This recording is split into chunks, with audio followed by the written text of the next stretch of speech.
Hey guys, I hope you're having a great day and you're doing something you love. Did you guys watch yesterday's dig vlog? That was really a tough one. Thank you for sticking around through it. Thank you guys for all the kind and supportive words. It means a lot to me. It was a dig vlog I just really needed to do for myself, kind of to get off my chest. But anyway, for today's dig vlog, we'll keep it a little more cheery, and I'm going to talk about research and the benefits of research and why it's so important. So, if you're like me and you have any sort of specialized interest in metal detecting, like I look for Civil War relics.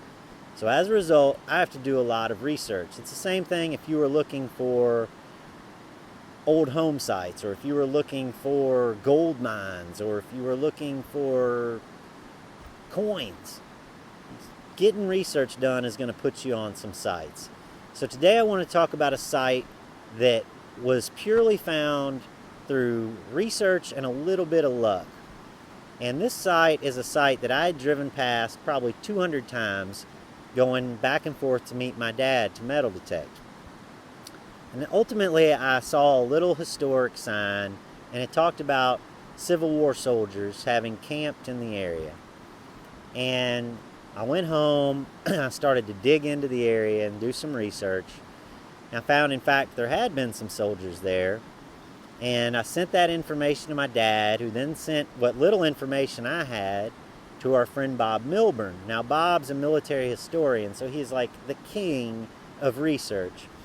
And he sent me back a booklet of information about soldier diaries, about official records, personal accounts of soldiers being there. So I had this great big guidebook, and in addition, he basically sent me a map with an X on it that said hunt here. So I went and I started getting permission at different places and started hunting. Now, research is half the battle. The other half is legwork, and I did a lot of legwork to get on this site. We hunted, I think ultimately there ended up being about 13 different sites, 5 of which ended up being large camps, large Civil War campsites. And the relics I want to show you today are from one of those sites. Now, there's a site there where I dug over 100 Civil War bullets in one day. Looking in the dig log, I dug 56 3-ring mini balls, 47 Colt bullets, pistol Colt bullets, and 32 round balls in one day. It's a really amazing place. But this camp I call Yankee Camp number 4. And the reason being is it's the 4th camp we found in that area. So as we look in the box here, this is from a couple days worth of hunting.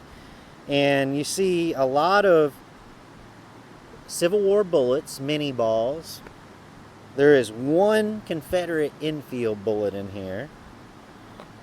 There is a melted mini ball, which I really like. A couple carved Civil War mini balls.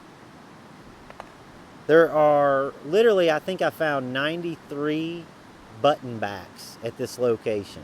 93 button backs. In one day, my dad and I were there, I dug like 27 button backs.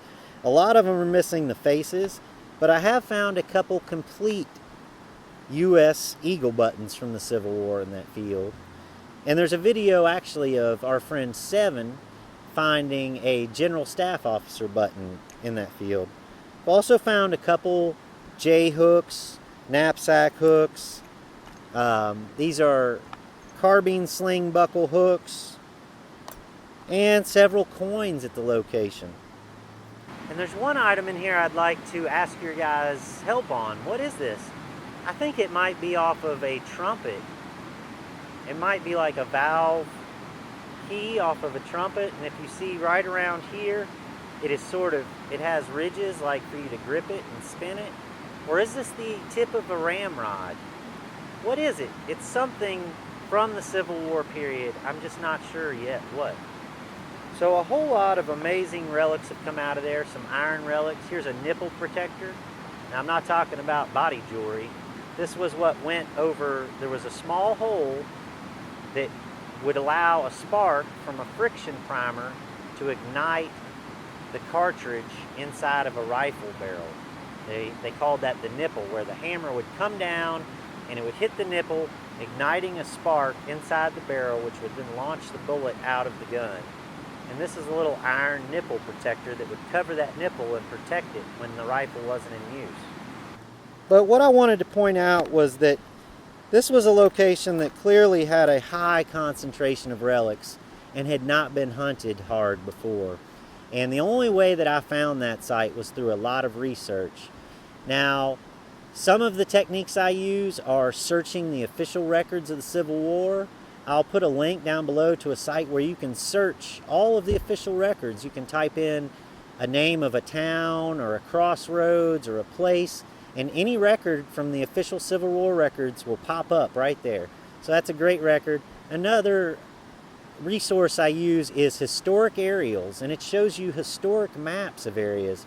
So sometimes you can line up these accounts from the official records with these historic maps and put an X on the map, just like Bob Milburn did for this site. So I hope you guys enjoyed this first little look at research and Yankee Camp number 4. If you did, please share and subscribe, and I'll see you tomorrow.